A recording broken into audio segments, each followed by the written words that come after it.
ভগবানের উপর ভরসা রাখুন, এই কথাটা আমাদের খারাপ সময়ে আমাদের পিঠ চাপড়ে বলে যাওয়ার লোকের অভাব হয় না, কিন্তু কথাটা খুব একটা ভুল নয়। আপনি বলবেন যে হ্যাঁ, এত খারাপ সিচুয়েশনের মধ্যেও আমি কি করে ভালোর আশা করব। দেখুন, খারাপ কিছু না হলে আপনি ভালোটা পাবেন কি করে? এক তো কর্মফল যদি আপনার হয়ে থাকে তাহলে সেটা আপনাকে ভোগ করতেই হবে।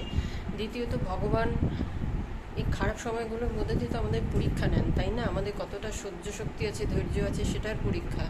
কাজে এটাকে যদি দাঁতে দাঁত চিপে আমরা সহ্য করে নিতে পারি এই সব খারাপ সময়গুলোকে, তাহলে অবশ্যই ভালো সময় আসবে। আর জানেন তো, কিছু খারাপ ঘটে সেটা প্রয়োজন।